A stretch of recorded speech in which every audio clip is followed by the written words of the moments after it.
Prashant G, ഒരു ഗവൺമെൻറ്റിനെ smoothly run ചെയ്യാൻ വേണ്ടിയിട്ട് പാർലമെൻറ്റിൽ വിവിധ പാർലമെൻ്ററി കൺസൾട്ടേറ്റീവ് കമ്മിറ്റീസ് ഫോം ചെയ്തിട്ടുണ്ട്.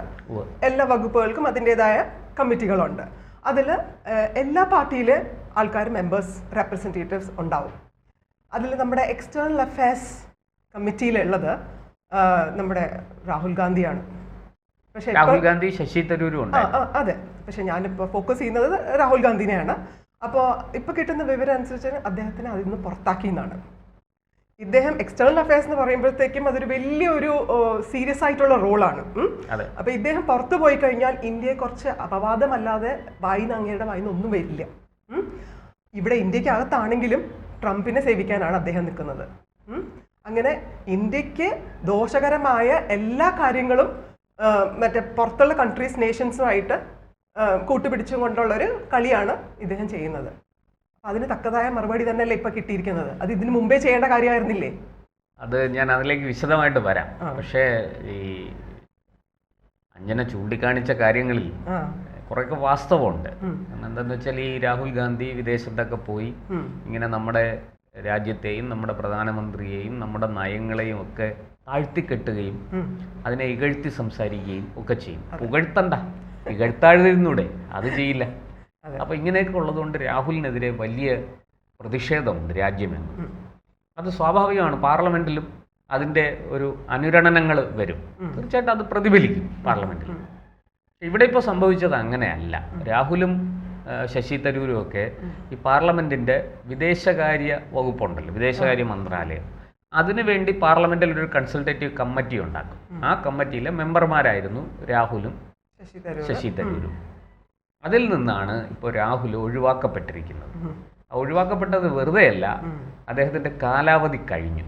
ഓരോ കമ്മിറ്റിക്കും ഒരു നിശ്ചിത കാലയളവിലേക്കായിരിക്കും ആ കമ്മിറ്റിയെ തിരഞ്ഞെടുക്കുന്നത്.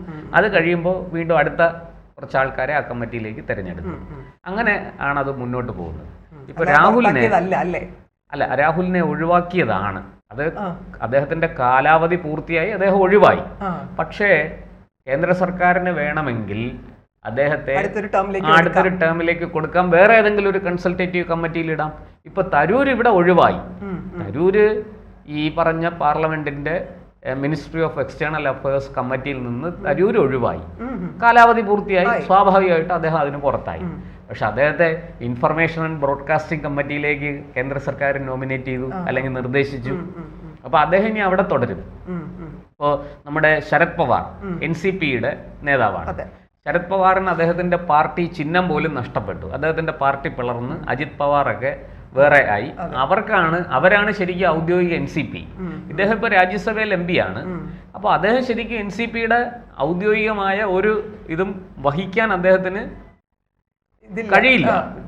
കാരണം തെരഞ്ഞെടുപ്പ് കമ്മീഷന്റെ അടക്കം കോടതിയുടെ അടക്കം വിധി വന്നു. അജിത് പവാറാണ് ഭൂരിപക്ഷം MLA മാരും MP മാരും അദ്ദേഹത്തിന്റെ കൂടെയാണ്. അതുകൊണ്ട് ചിഹ്നം അടക്കം അദ്ദേഹത്തിനാണ്. പക്ഷേ ഈ ശരത് പവാറിനെ ഈ ഹോം ആഭ്യന്തര വകുപ്പിന്റെ കമ്മിറ്റിയിൽ കേന്ദ്ര സർക്കാർ ഉൾപ്പെടുത്തി. അതുപോലെ നമ്മുടെ കോൺഗ്രസിലെ മനീഷ് തിവാരി, അതുപോലെ മനീഷ് തിവാരി പോലെ തന്നെ വേറൊരു ഗുർജീത്, അദ്ദേഹത്തിന്റെ പേര് വന്നിട്ട്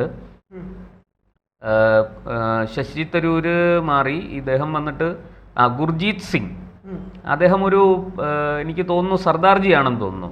ഗുർജീത് സിംഗ് ഓജ്ല, മനീഷ് തിവാരിയെയും ഗുർജീത് സിംഗ് ഓജ്ലയെയും ഈ കമ്മിറ്റിയിൽ ഉൾപ്പെടുത്തിയിരിക്കുകയാണ്. ഏതാ? എക്സ്റ്റേണൽ അഫയേഴ്സ്, വിദേശകാര്യ മന്ത്രാലയത്തിന്റെ പാർലമെന്ററി കമ്മിറ്റിയിൽ ഇവരെ രണ്ടുപേരെയും പുതുതായിട്ട് ഉൾപ്പെടുത്തി. നേരത്തെ ഉണ്ടായിരുന്ന കോൺഗ്രസ് അംഗങ്ങളായ രാഹുൽ, ഇത് കോൺഗ്രസ് മാത്രമല്ല എല്ലാ പാർട്ടികളിൽ നിന്നും അംഗങ്ങൾ ഉണ്ടാവും. ഈ മൾട്ടി പാർട്ടി ഡെലിഗേഷൻ ഓപ്പറേഷൻ സിന്ദൂറിന്റെ കൂടെ പോയത് മനീഷ് തിവാരി ആണല്ലോ, അല്ലേ? മനീഷ് തിവാരിയുടെ പേരാണ് കോൺഗ്രസ് കൊടുത്തത്. മനീഷ് തിവാരി അല്ല, ശശി തരൂരും പിന്നെ സൽമാൻ ഖുർഷിദും ഒക്കെയാണ് പോയത് ഈ കോൺഗ്രസിൽ നിന്ന് 4 പേരെ തിരഞ്ഞെടുത്തു. മനീഷ് തിവാരി അതിൽ ഉൾപ്പെട്ടിട്ടുണ്ടോ എന്ന് എനിക്കൊരു സംശയമുണ്ട്. ഇരിക്കട്ടെ. പക്ഷെ അദ്ദേഹം ഇപ്പോൾ ഈ കമ്മിറ്റിയിൽ ഉൾപ്പെട്ടിട്ടുണ്ട്. അപ്പം അത് ഈ പാർലമെന്ററി കമ്മിറ്റി, കൺസൾട്ടേറ്റീവ് കമ്മിറ്റിയിലേക്ക് കേന്ദ്ര സർക്കാർ അദ്ദേഹത്തെ ഉൾപ്പെടുത്തി. പക്ഷേ രാഹുലിനെ ഒരിടത്തും ഉൾപ്പെടുത്തിയില്ല. തരൂരിനെ ഈ പറഞ്ഞതുപോലെ ഇൻഫർമേഷൻ ആൻഡ് ബ്രോഡ്കാസ്റ്റിംഗിലേക്ക് ഉൾപ്പെടുത്തി. പക്ഷേ രാഹുലിനെ വേറെ ഏതെങ്കിലും കമ്മിറ്റിയിൽ ഫിനാൻസിലോ അല്ലെങ്കിൽ പറയുന്ന പോലെ പ്രതിരോധത്തിലേക്ക് ഉൾപ്പെടുത്തിയ കഴിഞ്ഞു.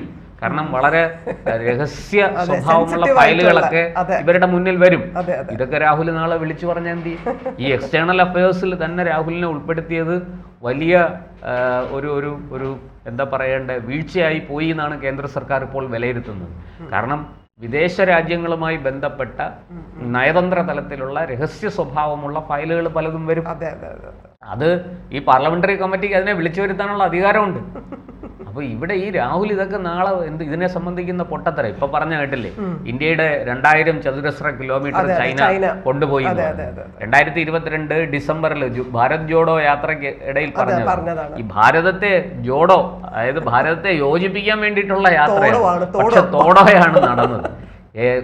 സുപ്രീം കോടതി ചോദിച്ചത് നിങ്ങൾ എന്തടിസ്ഥാനത്തിലാണ് പറഞ്ഞത്, ഇതിന് എന്താ തെളിവ്, ആരാ നിങ്ങളോട് ഇത് പറഞ്ഞേ?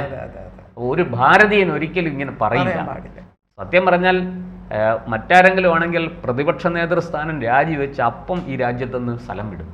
ഇത്രയും നാണം കെട്ട വായി തോന്നിയത് എന്തും വിളിച്ചു പറയുന്നത് ഇങ്ങനെ നാണം കെട്ട ഒരു പ്രതിപക്ഷ നേതാവ് ഇന്ത്യയിൽ വേറെ ഉണ്ടായിട്ടില്ല. അത്ര ഇത് ആ പാർട്ടിക്ക് മാത്രമല്ല, നമ്മുടെ രാജ്യത്തിന് മുഴുവൻ. പ്രതിപക്ഷ നേതാവ് എന്ന് പറഞ്ഞാൽ ആരാണ്? ഇന്ത്യ ഗവൺമെന്റിനെ ഗവൺമെന്റിന്റെ തിരുത്തൽ ശക്തിയായിട്ട് വർത്തിക്കേണ്ട ആളാണ്, അല്ലെ? സർക്കാർ ചെയ്യുന്ന കാര്യങ്ങൾ സൂക്ഷ്മമായി നിരീക്ഷിച്ച് ജാഗ്രതയോടെ പരിശോധിച്ച് അതിൽ വീഴ്ചകളുണ്ടെങ്കിൽ അത് ചൂണ്ടിക്കാണിച്ച് തിരുത്തണം.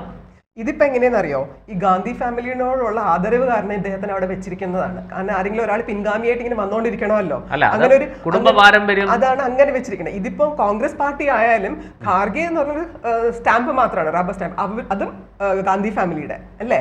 അല്ലാതെ ഈ ഗാന്ധി ഫാമിലിനെ വിട്ടൊരു കളി അവർക്കില്ല. അവർക്ക് അറിയണ്ടേ ഇത്രയും മോശമായിട്ട് ഈ ലോകം മുഴുവനും കണ്ടോണ്ടിരിക്കുകയാണ് ഇങ്ങനെ ഒരു പ്രതിപക്ഷ നേതാവ് വേറെ ഒരു രാജ്യങ്ങൾക്കും കിട്ടില്ല. അതെ, കോൺഗ്രസ്സുകാർക്ക് തന്നെ അതറിയാം. അതുകൊണ്ടാണ് 23 പേരടങ്ങുന്ന ഒരു ടീം, നമ്മുടെ ഗുലാം നബി ആസാദ് ഉണ്ട്, ഈ മനീഷ് തിവാരി ഉണ്ട്, അങ്ങനെ ഒരുപാട് പേര് 10-23 പേരടങ്ങുന്ന ഒരു ടീം ഇതിനെ എതിർത്ത് മാറി നിൽക്കുന്നത്. ചിലരൊക്കെ കോൺഗ്രസ് വിട്ടുപോയി. ഇപ്പൊ ഗുലാം നബി ആസാദ് തന്നെ പറഞ്ഞു, ഞാൻ രാജീവ് ഗാന്ധിയോടൊപ്പം ജോലി ചെയ്ത ആളാണ്, അദ്ദേഹം എവിടെ നിൽക്കുന്നു, ഈ മകൻ രാഹുൽ ഗാന്ധി എവിടെ നിൽക്കുന്നു? രാഹുലിന് ഒരു കാര്യങ്ങളും അറിയാൻ താല്പര്യമില്ല, പഠിക്കില്ല. അദ്ദേഹം ഇങ്ങനെ എന്താ പറയുക, മറ്റേ ചിത്രശലഭം പാറിപ്പറന്ന് നടക്കുന്ന പോലെ ഇങ്ങനെ നടക്കുകയാണ്. അല്ലാതെ അദ്ദേഹത്തിനെ കൊണ്ട് ഇതൊന്നും കഴിയില്ല എന്ന് വളരെ വ്യക്തമായിട്ട് ഗുലാം നബി ആസാദ് പറഞ്ഞു. അതുകൊണ്ടാണ് അദ്ദേഹത്തിന് വേണമെങ്കിൽ BJP പോയി ചേരാമായിരുന്നു. പക്ഷെ അദ്ദേഹം BJP ചേർന്നില്ലല്ലോ.